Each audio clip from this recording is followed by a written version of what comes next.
도덕경 오늘이 60번째 시간입니다. 제71장 지부지가 상이고 부지지가 병이다. 아마 이런 얘기도 조금 도덕경 내용에 이렇게 나오기 때문에 아마 언뜻이라도 이렇게 들어보신 내용일 수도 있습니다. 물론 이제 이거는 좀 해석하는 게 한번 제가 두 가지로 한번 해드리겠습니다. 첫 번째 해석은 지부지인데 알지 못하는 것을 아는 게 최고다, 뭐 이런 말이에요. 알지 못하는 것을 아는 것이 최고고 아는 것을 알지 못하는 게 병이다, 뭐 이렇게 해석할 수도 있습니다. 왜냐하면은 이 한자는 이 뒤에 이 목적어를 쓰거든요. 그러니까 아는 것을 알지 못하는 것을 아는 것, 뭐 이런 식으로.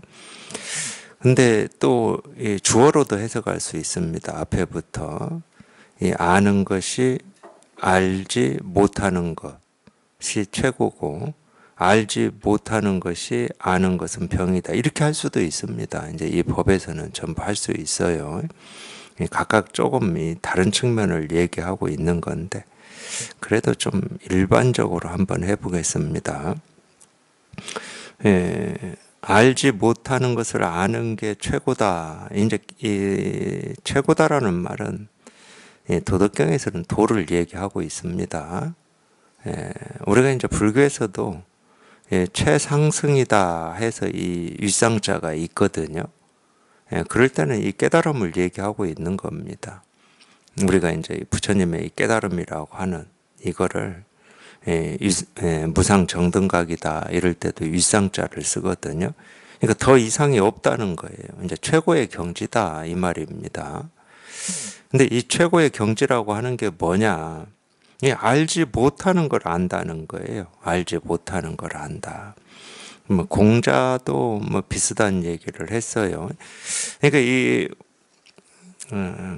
그런 게 어떤 측면에서는 우리가 학문적인 깊이인지는 모르겠지만, 뭐 특히 이제 유교의 영향이 많은 우리나라에서 뭐 공자의 가르침에 대해서 얘기하시는 분들이 많은데, 근데 대부분은 이 흐름은 뭐냐면은 대부분 처음에는 어쩔 수가 없습니다. 이 공자가 어떤 걸 가르쳤냐, 그러려면 공자가 해놓은 말들을 우리가 열심히 익힐 수밖에 없잖아요.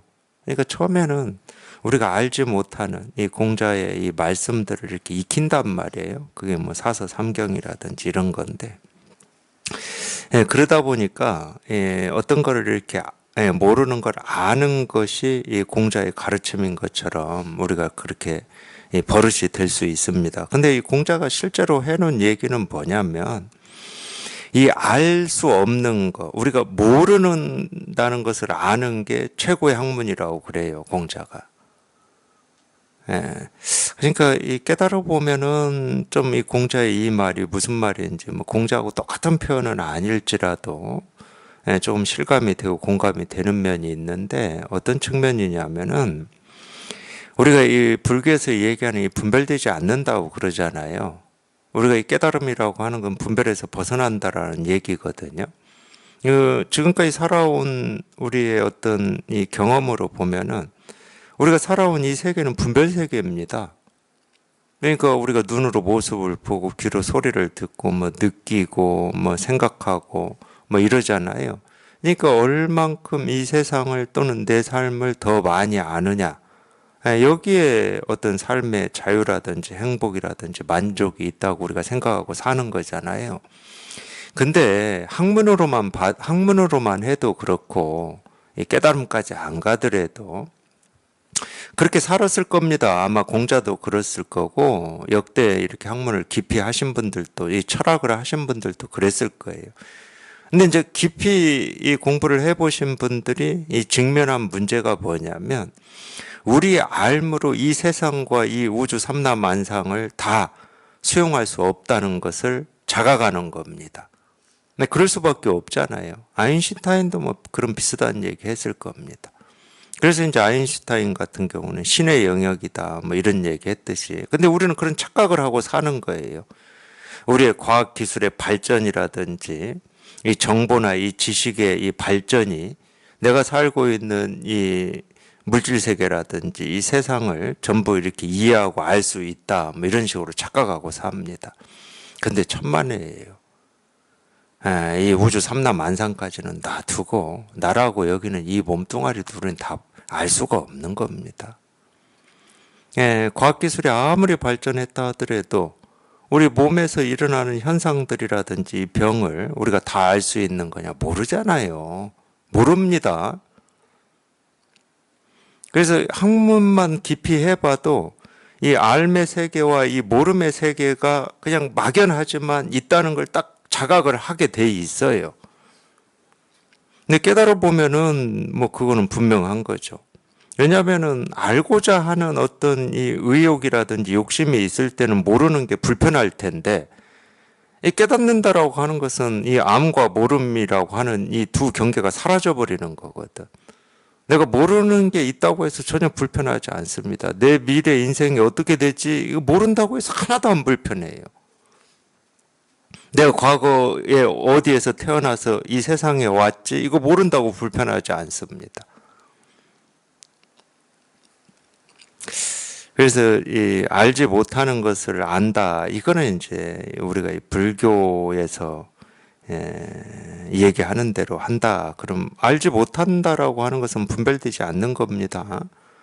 분별할 수 없는 것을 우리가 이 지자는 우리가 이 어떤 지식을 안다라는 이 뜻으로도 쓰지만 깨닫는다라는 뜻으로도 씁니다. 우리는 지금 도를 공부하고 있기 때문에 이 깨달음을 공부하고 있기 때문에 분별되지 않는 걸 깨닫는 게 깨달음이라는 거예요.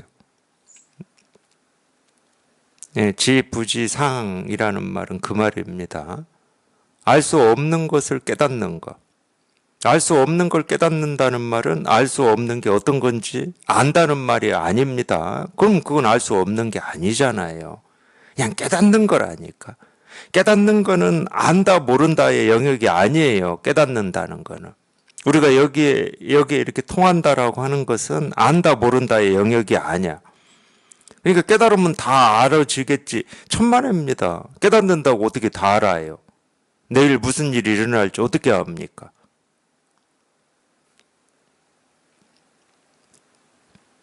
안다 모른다의 영역이 아닙니다. 오히려 깨닫는다라고 하는 것은 안다 모른다 알아도 몰라도 거기에 번뇌가 없다는 말이에요. 모르는 일에도 번뇌가 없고 아는 일에도 번뇌가 없다는 말이야. 그걸 깨달음이라고 여기에서는 얘기를 해놓은 거고, 부지지 아는 것을 알지 못하는 거. 그러니까 이 깨달음이라고 하는 거를 깨달아보지 못한 게 병이라는 거야. 그게 중생의 유일한 병이거든요. 중생의 이 병의 어떤 이 근본 뿌리를 경전에서도 그런 말이 나오죠. 무명이라고 그러잖아요. 무명은 깨닫지 못했다는 거예요. 근데 왜 그러면은 여기에서는 이 깨달음을 깨닫지 못한 거라는 표현을 하고 있느냐? 충분히 이렇게 표현할 수 있습니다. 우리는 본래 날 때부터 이 모습을 이렇게 갖추었을 때부터 전부 깨달아 있다니까. 본래 부처예요. 부처 아닌 사람이 없는 겁니다. 스스로 다 깨달아가지고 부처로 살고 있으면서 무슨 착각을 했는지 자기가 중생이라고 착각을 해버린 거예요. 그러니까 나는 못 깨달은 중생이다. 이 삶이 불만족스럽다. 뭐가 부족하다. 뭐 알지 못한다.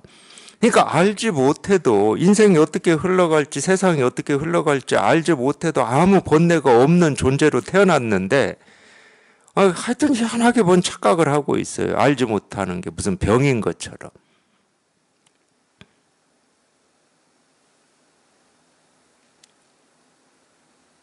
알지 못하는 건 전혀 병이 아닙니다. 근데 이 세상이 이 암과 알지 못함이라고 하는 걸로 이렇게 나뉘어져 버렸잖아요. 이건 우리가 지금 이 세상의 흐름, 인류의 삶에서 좀 솔직히 인정을 해야 됩니다. 그래서 교육을 많이 받고 뭐 유학도 갔다 오고 뭐 박사학위도 받고 전문가다 이러면은 그 사람은 좀 이렇게 대단한 사람이고, 뭐 초등학교도 못 다니고 뭐 시장에서 배추 팔고 무 팔고 있다. 그럼 뭔가 이 삶이 좀 불안정하고 불안하고 부족한 사람인 것처럼 우리가 세뇌됐습니다. 전혀 그런 게 아닙니다. 우리 어떤 이 자유라든지, 우리가 그렇게 얘기하는 이 자존감이, 뭐 그걸 뭐라고 해야 됩니까? 존엄이라고 해야 됩니까? 이게 무슨 이 교육을 받고 못 받고에 따라서 변화되는 거겠습니까? 알고 모르고에 따라서 무슨 변화되겠어요? 전혀 그런 게 아닙니다. 근데 그런 추세, 그런 흐름으로 이 세상이 가고 있기 때문에 자기도 그냥 당연히 그렇게 생각하는 거예요, 그냥. 더 몰라서 문제라고 그러고 모르는 게 병이라고 그러지, 모르는 게 정상이라고 절대 하지 않습니다, 지금 사회에서는. 근데 여기 이렇게 딱 통해서 자기 이 본래 면목이 이렇게 확인이 돼 보면 알고 모르고는 그냥 아무것도 아니라니까. 알고 모르고는.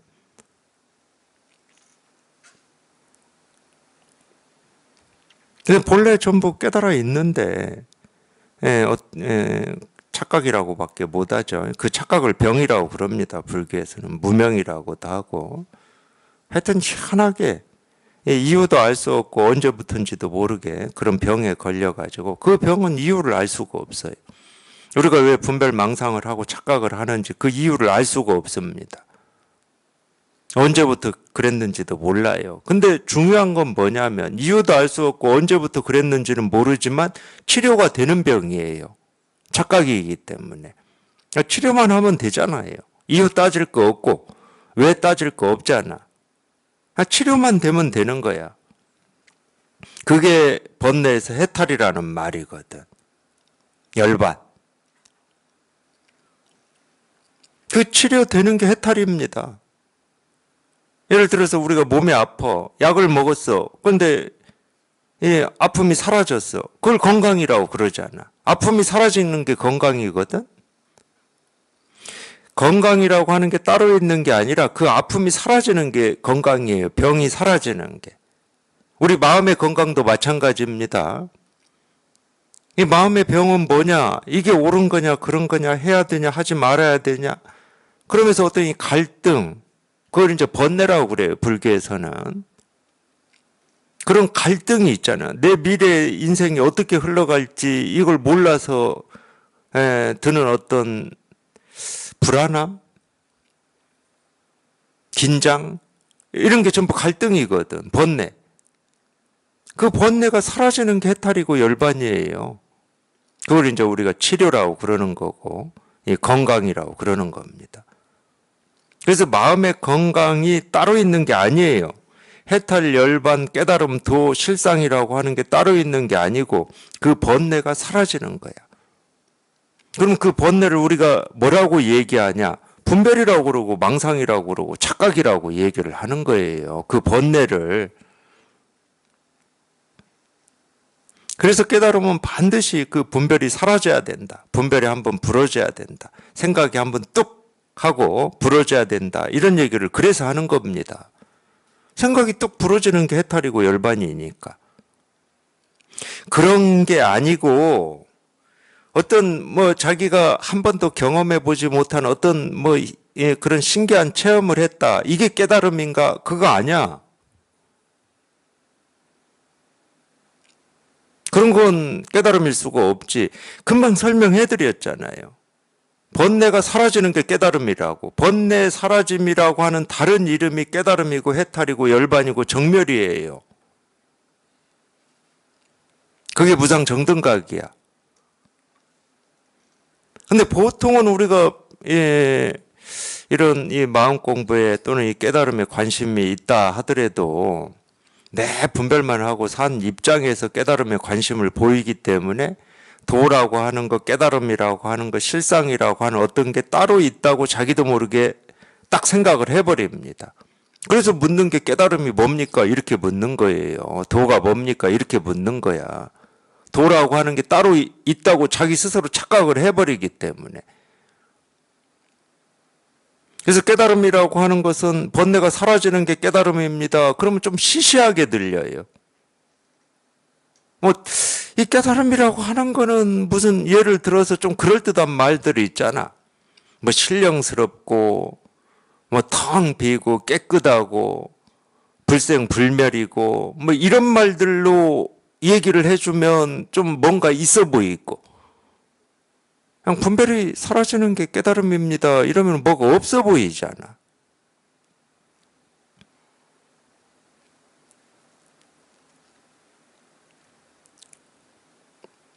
그러니까 우리가 그런 말에 속는 거예요. 이 깨달음이라고 하고 도라고 하는 어떤 게 있다라고 자기 스스로 여기고 있기 때문에.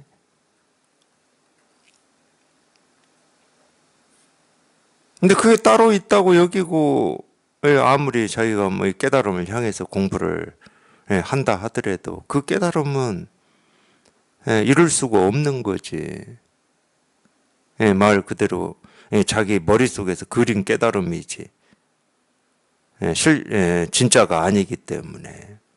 그래서 이제 그런 사람들을 위해서 옛날 이 선사들이 해놓은 가르침들이 있어요. 이 토끼 뿔을 찾고 이 거북이 털을 찾고 있구나. 이런 가르침이라든지 물속에 사는 물고기가 물을 찾고 있구나. 자기 머리를 가지고 자기 머리를 찾으러 돌아다니고 있구나. 이런 가르침들을 그래서 해놓은 겁니다. 깨달음이 있다 그러면 지금 당장 어제도 아니고 내일도 아니고 그냥 지금 당장 이렇게 눈앞에 있는 겁니다. 눈앞에서 손가락을 하나 들고 책상을 두드리고 여기에 있는 거지. 깨달음은 따로 있을 수가 없어요. 그래서 이렇게 본래 다 깨달아 있는데 이 본래 깨달아 있다는 이거를 이렇게 공감하지 못하고 안다는 말은 아닙니다. 우리가 본래 다 깨달은 부처구나 이렇게 안다고 해서 절대 번뇌가 사라지는 게 아니라니까. 그건 우리가 이 써는 말을 보면은 이해할 수는 있지, 알 수는 있지. 본래 부처다. 본래부터 다 깨달아 있다. 이런 건 이해할 수는 있죠. 긍정하든 부정을 하든 이해할 수는 있지. 근데 그렇게 안다고 해서 깨달아지는 게 절대 아닙니다. 본래 부처임을 자기가 직접 한번 이렇게 경험을 해 보셔야 돼. 그걸 우리가 체험이라고 그러는 거예요. 직접 경험하는 거를. 체험이라는 말은 경험이라는 거예요. 그래서 그 경험이 들려면 그걸 이제 한 소식 한다고 그러고 개합한다 이렇게 얘기를 하는 건데 그 경험이 들려면 반드시 분별이 한번 부서져야 돼요. 분별이 부서져 보면 그냥 다 본래 부처예요. 사람만 부처가 아니라 내가 살고 있는 이 세상이 그냥 통째로 다 부처예요. 부처 아닌 게 없습니다. 늘 다 부처였어요. 근데 자기가 희한하게 분별을 해가지고 부처인 게 있고 아닌 게 있고 좋은 게 있고 싫은 게 있고 옳은 게 있고 그런 게 있고 부처 아닌 게 없을 때는 옳은 게 있고 그런 게 있을 수가 없죠. 만족과 불만족이 있을 수가 없죠. 부처와 중생이 있을 수가 없습니다. 부처 아닌 게 없는데.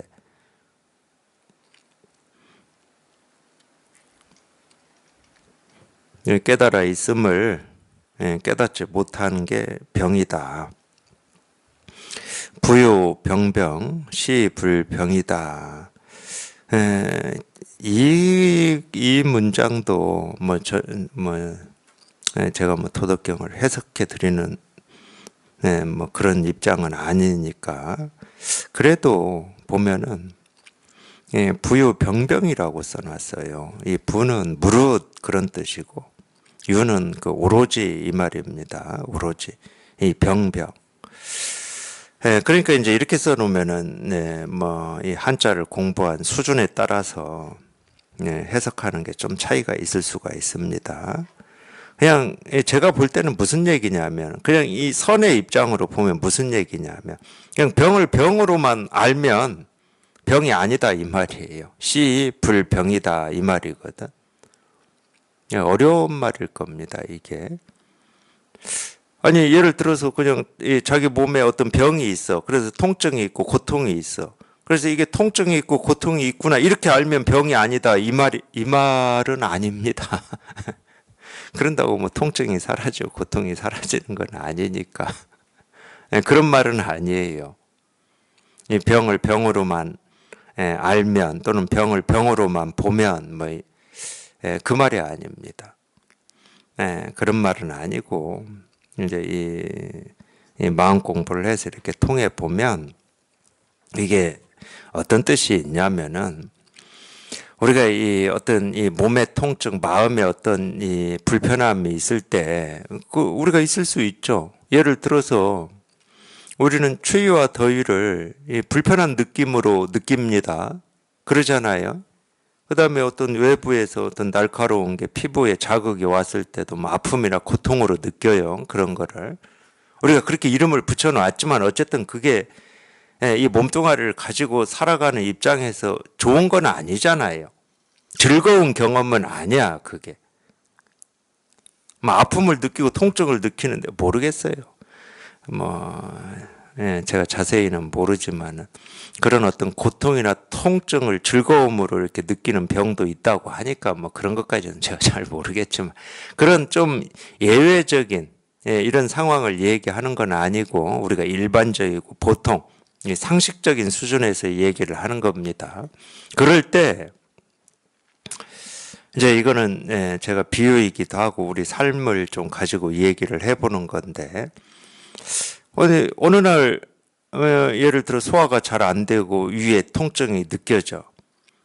근데 딱 거기까지만 우리가 생각이 되면 그건 그렇게 큰 병이 아니에요. 근데 대부분은 아는 게 병이라고 이거 혹시 암 아니야? 그냥 거기서부터 생각이 그냥 쭉 퍼져나가요. 이거 암 아니야 하면 이제 자기 인생 전체를 고민하게 됩니다.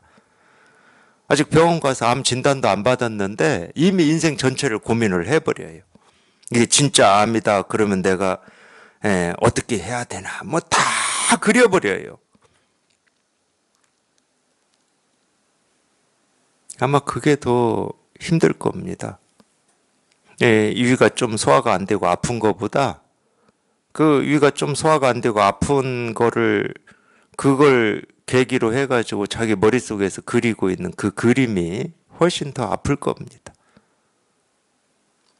예를 들면 그런 말이에요. 딱 그만큼이 전부면 병이 될 수가 없어. 그만큼이 전부면.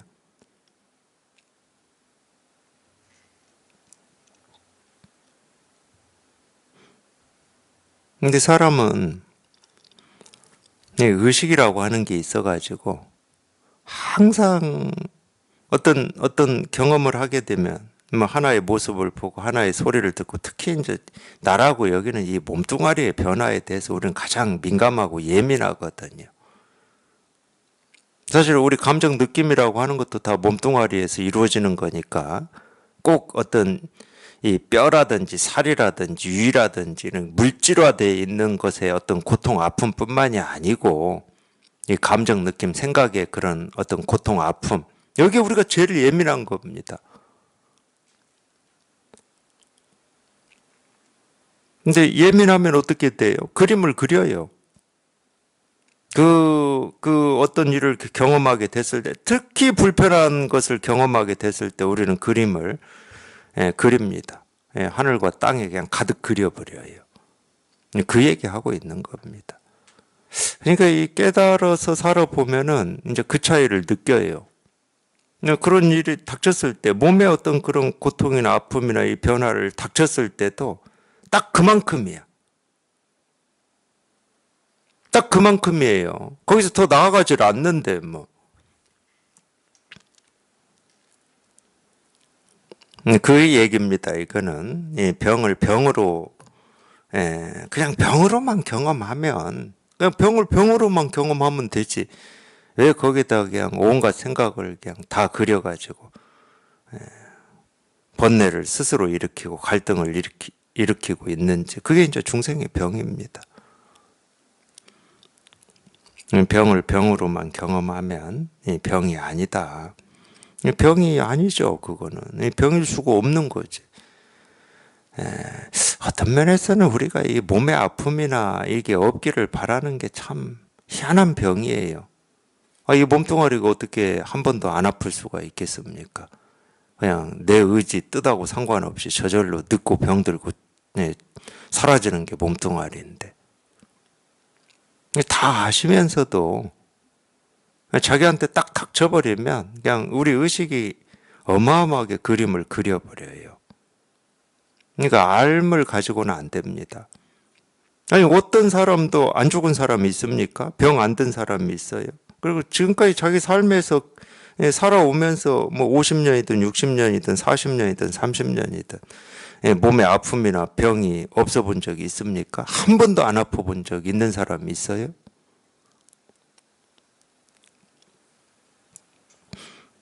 그냥 자연스러운 겁니다. 너무 자연스러운 거예요. 그냥 그림을 그리지 마시라고. 물론 제가 그림 그리지 말라고 한다고 해서 안 그려지지는 않을 겁니다. 자동으로 그리실 거예요, 자동으로. 그게 우리 분별이거든요. 망상이고. 그건 아는 걸로는 안 돼요. 그냥 이 진실을 통해서 이게 이렇게 분명해지면 그냥 늘 언제 어느 때나 그냥 보고 듣고 느끼고 경험하는 하나하나가 그냥 보고 듣고 느끼고 경험하는 일일 뿐이야. 거기에는 앞뒤가 없어. 그게 이제 인과가 없다는 말이거든요. 인과가 없어요. 앞뒤가 없어요. 늘 보고 듣고 느끼고 경험하고 생각하는 그냥 그 일일 뿐이야. 늘.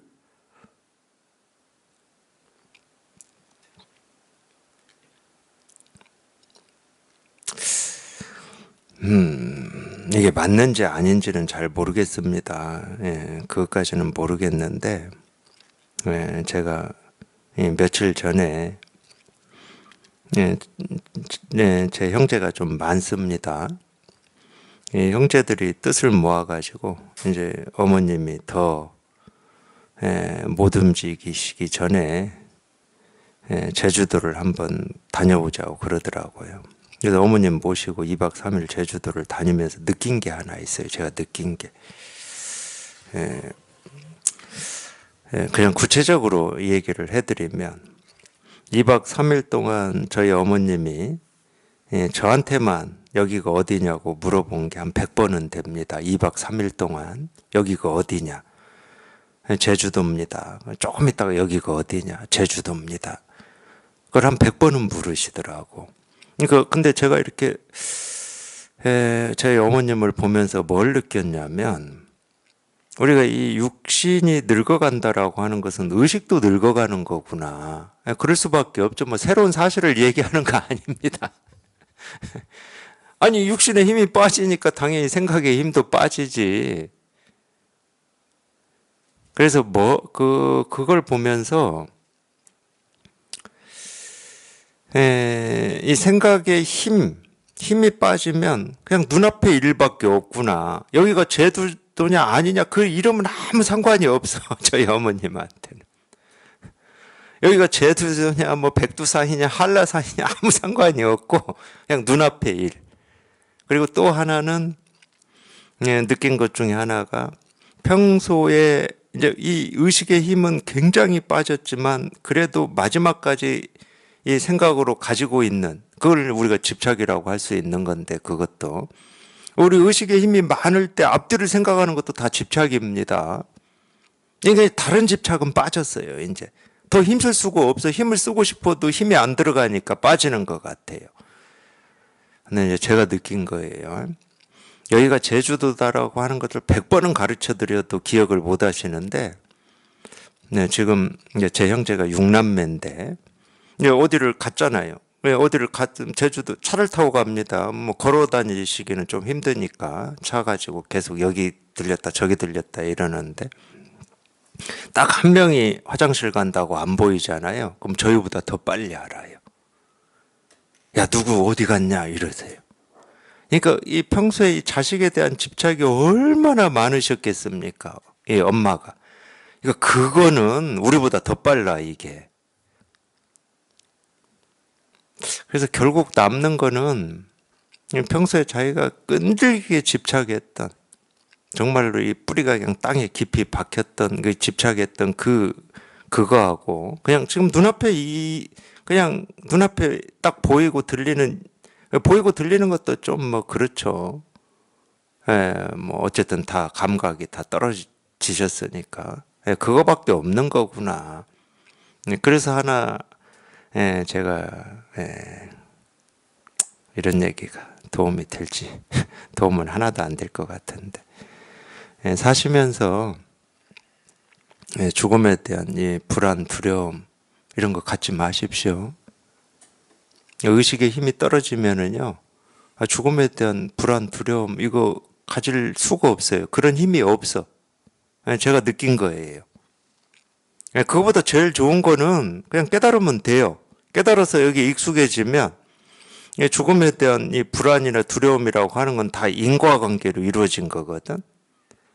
그러니까 더 솔직히 말씀드리면은 못 깨달은 삶에서 그런 불안과 두려움이 있다는 것은 아직 이 의식의 힘이 그래도 건강하다는 거예요.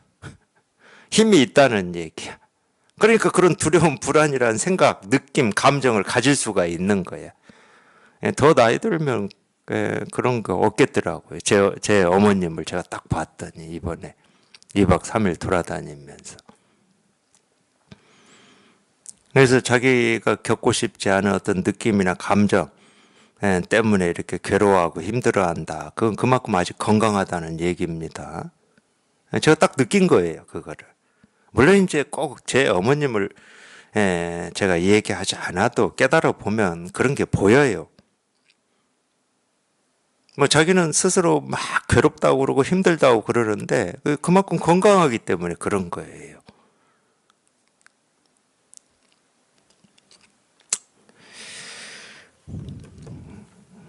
뭐 공부하는데 별 도움이 되는 이야기인지 잘 모르겠습니다. 예, 성인 불병. 예, 성인은 병들지 않는다 이래야 되겠죠. 예, 성인은 병들지 않는다. 예, 이기 병병, 예, 시 불병이다. 예, 그냥 병으로만 경험하기 때문에 이런 말이에요. 이 병을 병으로만 경험하기 때문에 병들지 않는 것이다. 뭐 이 얘기는 제가 앞에서도 한 거니까. 제 72장. 민불외위, 즉 대위지다.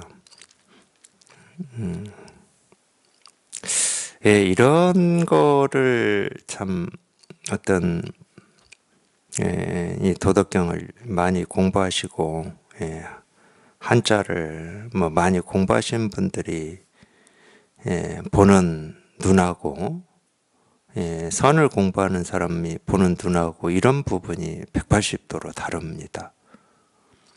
이게 무슨 얘기냐면은 그냥 제가 그대로 한번 읽어드릴게요. 민은 백성입니다. 우리가 보통 백성민자라고 알고 있는 백성민. 불외위다. 두려워하지 않는다. 백성이 두려워하지 않는다. 뭐를? 위는 위세라고도 하고 위력이라고도 하고 권위라고도 하는 그런 힘을 두려워하지 않는다. 뭐 이런 얘기예요. 두려워하지 않는 것이 즉 대위지다. 큰 대위라고 하는 것은 이 힘, 가장 큰 힘, 가장 큰 힘에 도달하는 것이다 이 말이거든요. 근데 왜 이런 거를 저같이 한자라든지 이런 게 공부가 안 된 사람이 봐도 이렇게 해석하는지를 잘 모르겠어요. 참고로 그냥 제가 보통의 해석을 좀 읽어드릴게요. 보통은 이런 부분을 이 내용을 어떻게 해석하냐면 이 백성들이 이 통치자의 어떤 이 권위, 힘을 무서워하지 않으면 뭐 이렇게 해석을 해요. 보통 무서워하지 않으면 뭐 이 대유지. 예, 하여튼 저는 그렇게 해석하면 해석이 안 되거든요. 이 대유지 이것도 해석이 안 돼요. 예, 그런 식으로 해석하면. 예, 물론 이제 제 한자의 어떤 수준이 낮아서 그러는지는 모르겠지만 앞뒤가 안 맞아요. 여기는 뭐라고 딱 써놨냐면 그냥 이 한자 구성으로만 봐도 민불외위즉이라고 딱 써놨어요. 어떤 그런 이 권위나 이 위세나 위력을 두려워하지 않는 것이 이런 말이거든. 즉 그것이 대위지다. 가장 큰 힘에 도달하는 것이다. 이 말이거든.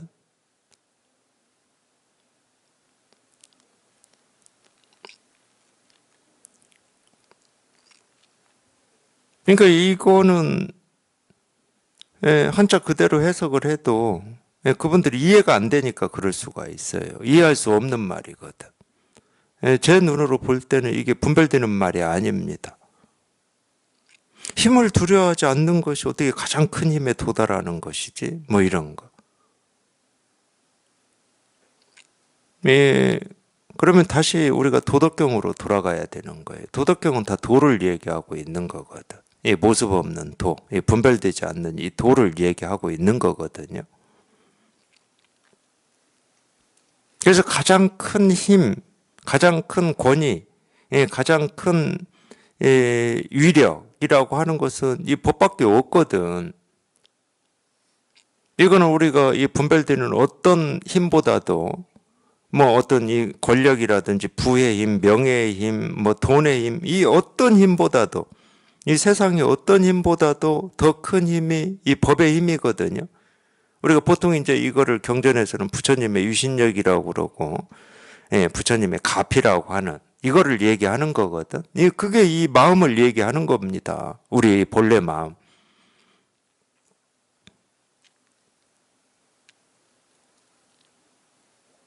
그러면 이제 불의 유의라고 하는 이거는 이 세간에서 어떤 돈의 힘이라든지 권력의 힘이라든지 명예의 힘이라든지 나의 힘이라든지 남의 힘이라든지 이런 거에 대해서 분별하지 않으면 그거에 대해서 무서워한다는 말은 내가 저 사람보다 힘이 없구나 이렇게 분별할 때 무서워하는 거거든.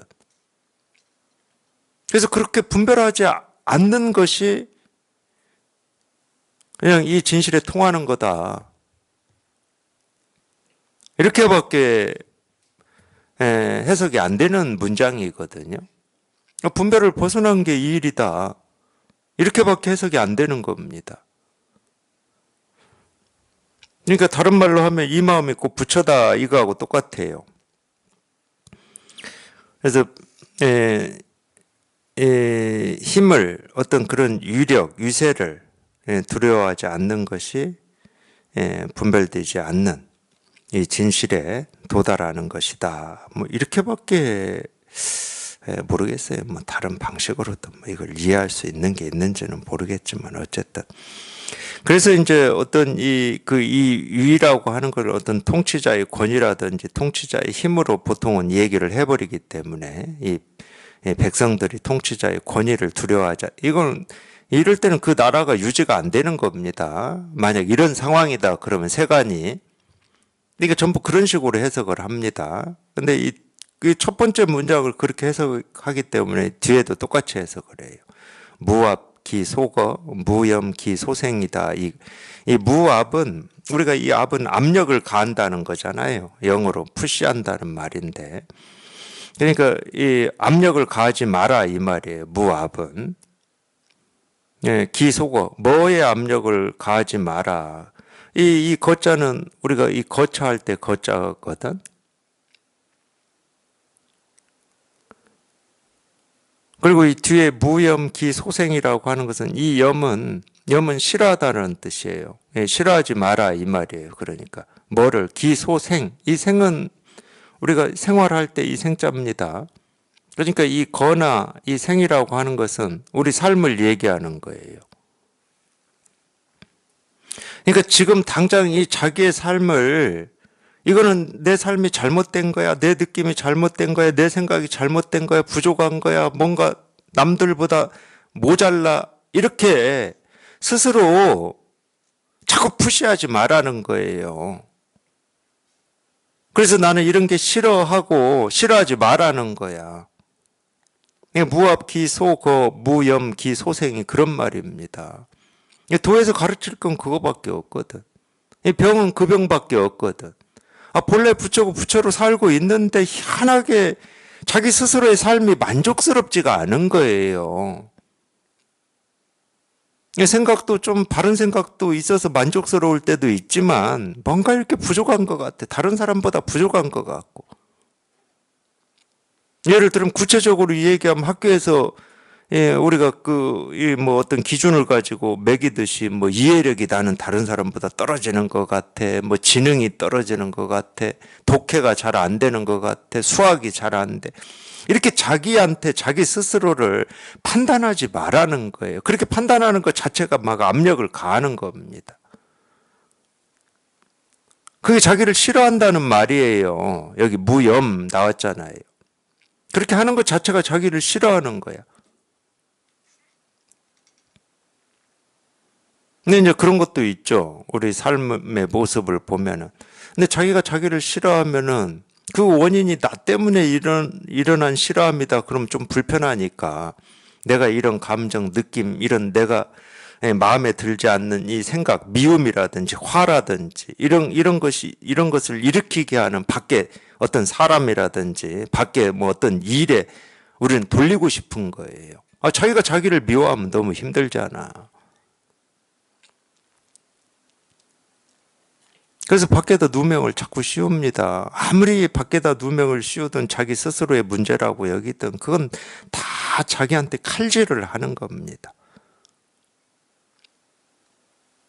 그런 것만 하지 마라. 우리 불교에서 가르친다 그러면 이제 이렇게 표현을 안 하고 우리 신신명에서 나오듯이 대도문안. 이 도는 어려운 게 아니다. 유염간택, 단지. 유는 이 오로지 유자입니다. 아까도 나온 오로지 유자. 단지 싫어하고 좋아하고 이건 취하고 버리고 이렇게 가르지만 말하는 거야. 그 가르침하고 똑같은 가르침이에요. 무압기소거 무염기소생이라는 말은. 근데 모든 중생들은 딱 이렇게 합니다. 자기 스스로가 자기를 막 판단해요. 좋은 것과 싫은 걸로. 아니 아무리 싫은 거다 하더라도 자기가 하고 있는 거잖아. 좋은 것만 자기가 하고 싫은 것은 갑자기 자기 뇌에 다른 사람이 들어와서 하나? 자기가 하고 있는 거잖아. 자기 일이잖아. 근데 왜 하나는 취하고 하나는 버리려고 그래? 제가 그런 얘기까지도 했어요. 심지어. 그게 기분이고 감정이고 느낌이고 생각이어서 그나마 다행이다. 왜냐하면 그놈들은 모습이 없고 실체가 없거든. 내가 이 느낌이나 이 감정은 싫어하고 떼어내려고 막 그놈의 칼질을 해도 피 안 나요. 천만 다행인 거야. 몸뚱아리를 그렇게 했다고 생각해 보세요. 나무늘 몸뚱아리가 있겠습니까? 너 왼손 너는 밥 먹는데 굉장히 부자연스럽고 마음에 안 들어. 그거 떼어내 칼로 칠 겁니까? 오른손 너만 있으면 돼 하고?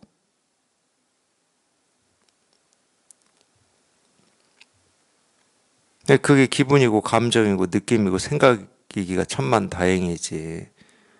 몸뚱아리였으면 남은 알 게 없었을 것 같아요. 아마 자기 머리도 떼어냈을 겁니다. 왜 자꾸 머릿속에서 안 좋은 생각도 일어나고 느낌도 일어나고 하니까 너도 없어져 하고 쳐내버렸을 거예요. 그러고 산다고 실제로 제가 과격하게 표현하는 게 아니라 실제로 그렇게 살아요. 중생들은. 그게 남의 건인 것처럼. 아무리 왼손이 밥 먹는데 부자연스럽고 불편해도 자기 몸뚱아리이듯이 어떤 생각이든 느낌이든 감정이든 기분이든 자기한테서 일어나지 않는 일이 뭐가 있어요. 단지 그걸 손대려고만 하지 않으시면 됩니다. 깨달음이 뭐 별거 없어요. 깨달음이라고 하는 게 별거 없어. 그래서 이렇게 가르치는 겁니다. 손대지 말라고. 무압기 소거, 무염기 소생 이렇게 손대지 말라고. 부유불염이다. 무릇 뭐 부유 뭐 단지 뭐 이렇게 해도 되고 오직 해도 되고 불염 싫어하지 뒤에 시 때문에 않기 때문에 이래야 됩니다. 싫어하지 않기 때문에 단지 오로지 싫어하지 않기 때문에 불염 싫어하지 않는 것이다. 이 구절은 마음에 들어요. 도덕경 구절에 중에 마음에 안 드는 구절도 많은데 그러니까 우리가 그렇게 얘기하거든. 그러면 어떻게 생각에서 벗어나고 분별에서 벗어납니까? 이렇게 많이 물으시거든. 그러면은 이대로 답을 하면 어떤 답이냐면 분별에서 벗어나는 게 분별에서 벗어나는 것이다 이 말이에요. 다른 방법이 없어. 마찬가지잖아. 자기가 어떤 사람을 미워해. 그거 어떻게 해야 됩니까? 미워하는 마음이 없으면 되는 거야. 그 미워하는 마음에서 어떻게 벗어납니까? 미워하는 마음이 없으면 되지. 누가 사랑하라고 그럽니까? 그냥 미운 사람을 막 사랑하라고 안 하잖아. 미워하는 마음이 없으면 돼. 그게 그 미움에서 벗어나는 거야. 화에서 벗어나는 것도 똑같은 겁니다. 분별에서 벗어나는 것도 똑같아요. 근데 우리는 어떤 일을 이룬다 그러면 이루는 방법이 있다고 생각을 해요. 세간은 그렇게 돼 있죠. 왜 세간은 그렇게 돼 있냐? 세간은 모습 세계고 소리의 세계고 물질의 세계고 어떤 대상이 있기 때문에 그 대상에 내가 관여할 수가 있잖아요. 볼펜을 이렇게 집을 수도 있고 놓을 수도 있고 이럴 수가 있잖아. 근데 우리 마음의 세계는요, 대상이 없어요.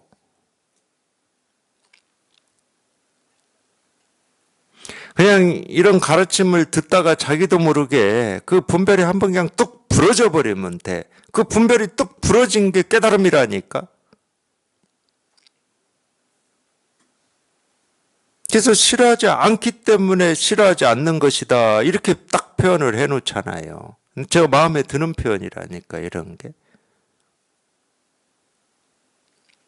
근데 분별하는 입장에서 이런 표현이 굉장히 어렵습니다. 그러니까 어떻게 하라는 말이야. 이렇게 나와요. 어떻게 하면 자기 생각이지. 그냥 자기 생각 없이, 자기 뜻 없이, 자기 의지 없이 그냥 문득 한번 분별이 뚝 부러지는 겁니다. 그거밖에 없는 거예요. 다른 일이 없어요. 그냥 오로지 그거밖에 없어. 그러니까 똑같이 표현합니다. 그렇게 표현하는 게 도움이 안 돼서 그렇게 얘기를 자주 안 드릴 뿐이지. 깨달음이 뭡니까? 깨닫는 게 깨달음이에요. 깨달음이 따로 있는 게 아니야. 깨달음이 뭡니까? 깨닫는 게 깨달음이라니까. 그거밖에 할 말이 없어요. 굳이 뭐 이 얘기를 해야 된다. 그럼 그거밖에 할 말이 없습니다. 싫어하지 않는 게 뭡니까? 싫어하지 않는 게 싫어하지 않는 것이지. 무슨 얘기를 해요?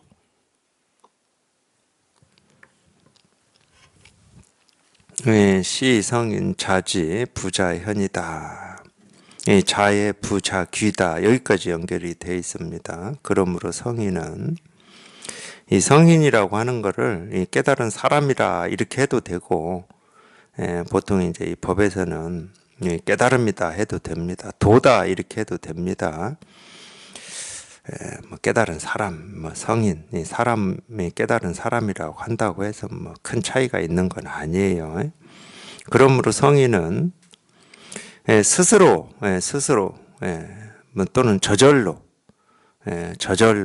뭐 안다, 저절로 깨닫는다, 뭐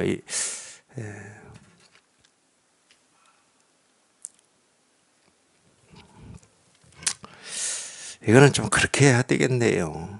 성인이라고 하는 것은 여기에서 이 자지라고 하는 것은 다른 말로 하면은 이 자등명을 얘기하는 겁니다. 그냥 스스로 이렇게 스스로 이 도나 이 법을 이렇게 드러낼 뿐이지 뭐 이런 말이에요. 자등명. 그냥 스스로 안다. 뭐 그게 그 말인데 우리는 안다 그러면은 지금까지 모르던 걸 안다 이제 이런 식으로 생각을 하니까 제가 안다라고 표현을 안 하려고 하고 있는 겁니다. 이 자등명하고 똑같은 말이에요. 그냥 이렇게 스스로 드러날 뿐이지. 부자연이다 이 말은 이 현이라고 하는 건 이제 여기서는 드러낸다라고 얘기를 해야 됩니다. 자기를 드러내려고 하질 않는다 이렇게 번역을 해야 될 것 같아요. 그냥 스스로 드러날 뿐이지 어떤 걸 드러낼 그러니까 이 깨달음이나 도나 이 실상을 내가 알았다 하는 사람은 자꾸 그걸 드러내야 됩니다. 이 깨달음은 이런 거야 하고 드러내야 돼요. 그걸 드러내지 않으면 그 사람이 깨달은 사람인지 아닌지를 알 수가 없잖아. 근데 그건 진짜 깨달음이 아니에요. 진짜 깨달음이라고 하는 것은 내가 좋아하는 거든 싫어하는 거든 내가 취하는 거든 버리려고 하는 거든 경험하고 싶은 일이든 경험하고 싶지 않은 일이든 눈에 보이는 일이든 보이지 않는 일이든 그냥 그 자체로 저절로 스스로 그냥 일인 거야. 드러내야 법이고 드러내지 않으면 법이 아닌 이거는 인위적인 겁니다. 지식이라고 하는 건 인위적인 거예요. 내가 지식을 많이 쌓았어. 그걸 한마디 하지 않으면 뭐 그 지식 어디다 씁니까? 법은요. 내가 알고 모르고 하고 상관이 없어요. 이 효용 용도라고 하는 게 내가 알아야 효용이 있고 모르면 효용이 없는 이런 게 아니야. 우리 지식 경험이라고 하는 것은 그거를 자기가 많은 지식을 쌓고 경험을 했어. 근데 가만히 있어. 그거 어디다 씁니까? 그러니까 그건 드러내야 되는 거예요. 그거는. 그러니까 많이 배운 사람들은 자꾸 드러내잖아요. 강의도 하고 내가 아는 건 이런 거다라고 말도 하고 그러잖아요. 도는 그런 게 아닙니다. 그냥 이런 거다 저런 거다 한다고 해서 거기에 도가 드러나고 그냥 조용히 아무 말 없이 그냥 철 따라 피고 지는 또는 뭐 생기고 사라지는 뭐 풀이나 나무나 뭐 개미나 뭐 여기에는 도가 없고 그런 게 아니에요. 그냥 저절로 드러나 있는 겁니다. 저절로. 자기가 드러내야 될 이유가 하나도 없어요. 그냥 저절로 드러나 있는 거야. 그러니까 이거라고 그러지. 그러니까 이거라고 그래요. 여기에 무슨 지식이 있습니까? 경험이 있습니까? 여기에. 있다 그러면 책상을 두드려서 나는 소리밖에 없는 거지. 있다 그러면 이 소리밖에 없어요.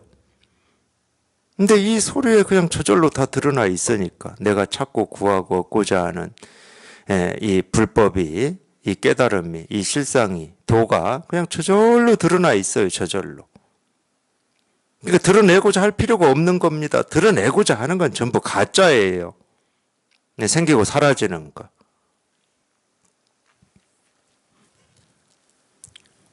네, 자의 부자귀다.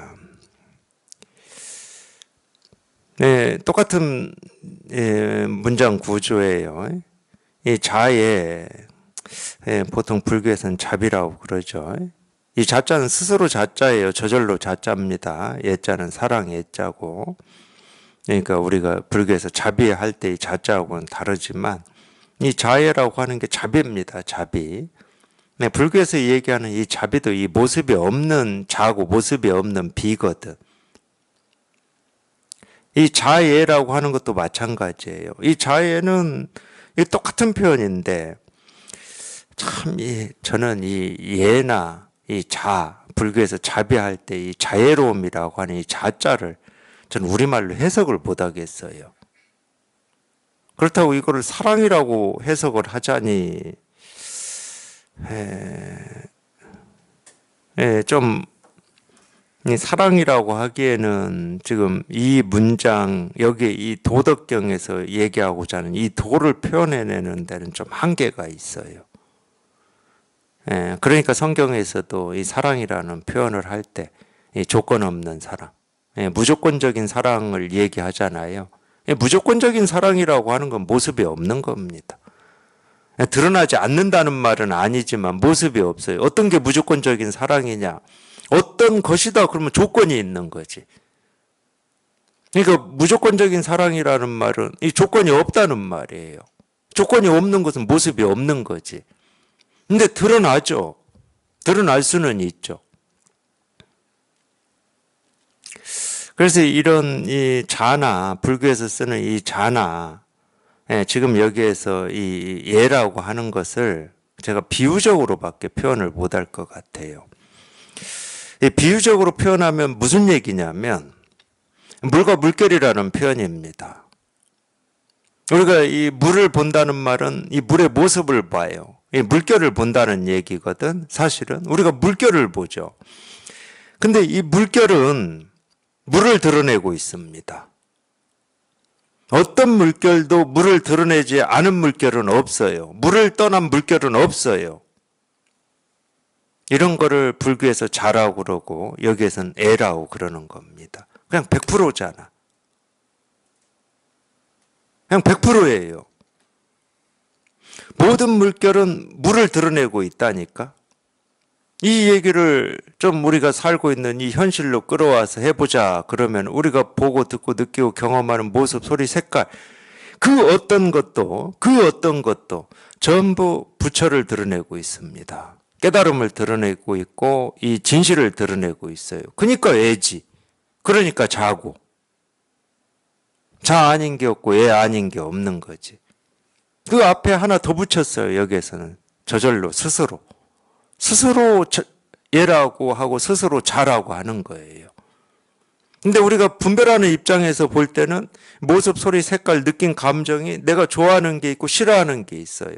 근데 우리가 이 세속에서는 내가 좋아하는 걸 사랑이라고 그러지 싫어하는 걸 사랑이라고는 안 하잖아. 세속에서는. 그러니까 이 사랑이라는 말로 다 이게 포함이 안 되기 때문에 해석에 어려움이 있어요, 제가. 그거는 분별하는 입장에서 사랑이라고 하는 거지, 그거를. 내가 사랑한다고 하고 싫어한다고 한다고 해서 사랑하는 것만 이 진실을 드러내고 있고 싫어하는 어떤 일은 진실을 안 드러내고 있는 거냐? 아니거든. 진짜 사랑은 그런 게 아니거든. 진짜 사랑은 내가 싫어한다고 버려도 진실이 드러나 있는 거고 내가 좋아한다고 취해도 진실이 드러나 있는 겁니다. 그래서 진짜 사랑은 분별이 안 되는 거예요. 그걸 자애라고 그러는 겁니다. 자애 불자귀다. 이 불자귀는 스스로 귀하게 여기지 않는다 이 말이에요. 귀하게 여기면 천하게 여기는 게 생겨버리니까 그건 분별이거든요. 아까 스스로 드러내지 않는다. 자기를 드러내지 않는다. 드러낼 필요가 없죠. 저절로 드러나 있는 거니까. 귀하게 여길 필요가 없습니다. 귀하게 여길 필요가 없어요. 귀하냐 천하냐 이걸로 가르려고 하지 마시고 그 어떤 일도 내가 경험하는 어떤 일도 내가 찾고 구하고 얻고자 하는 이 진실을 다 드러내고 있구나. 다 이 진실이구나. 이 진실을 전부 드러내고 있구나. 귀하게 여기지 마십시오. 내가 보고 듣고 느끼고 경험하는 하나하나가 이 진실임을 확인하시면 됩니다.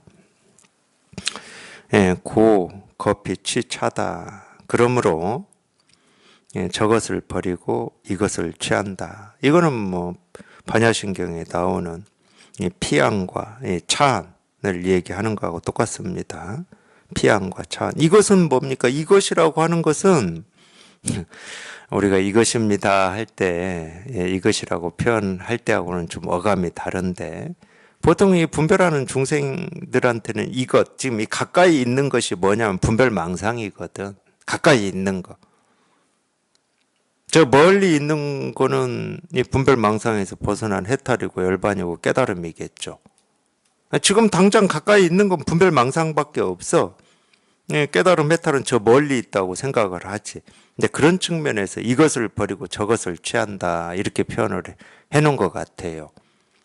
그러니까 이것이라고 하는 것은 우리 분별망상을 얘기하는 거고, 저것이라고 하는 거는 아직 경험해 보지 못한 이거를 얘기하고 있는 겁니다. 차음 피안도 마찬가지거든. 왜 이쪽 세계에서 저쪽 세계로 건너간, 이쪽 세계는 지금 중생의 세계잖아. 제일 가까운 거는 그냥 중생의 세계야. 분별망상하는 세계. 저 언덕이라고 하는 것은 해탈의 세계고 열반의 세계죠. 그렇다고 이것과 저것이 그렇게 둘로 나뉘어져 있다는 얘기는 아닙니다. 저희가 깨달아 보면 중생의 세계 그대로가 부처의 세계예요. 중생의 분별망상 착각 그대로가 이겁니다. 제가 그 얘기는 안 해드리잖아요. 아까부터 우리 중생심이라고 하는 이 분별망상이라고 하는 게 왜 일어났냐 이 얘기는 안 해드리잖아요. 깨달아 보면 스스로 공감을 할 겁니다. 분별망상이 분별망상이 아니야. 우리 마음이 이렇게 살아있으니까 분별도 하고 망상도 하고 착각도 하는 겁니다. 몸뚱아리가 살아있으니까 눈 떠서 모든 걸 보기도 하고 잠자면서 꿈도 꾸듯이 몸뚱아리가 죽어있는 사람이 꿈꾸겠습니까? 살아있으니까 꿈도 꾸고 눈 떠서 뭐 보기도 하고 듣기도 하고 느끼기도 하고 이러는 겁니다. 분별망상을 내가 싸워서 없앨 수 있는 그런 대상이 아니에요. 그냥 분별망상 그대로 이 일임을 한번 이렇게 실감하고 공감하는 공부입니다. 분별망상하고 싸우지 마세요. 그냥 이거 하나 깨달으면 될 뿐이에요. 이거 하나 깨달으면.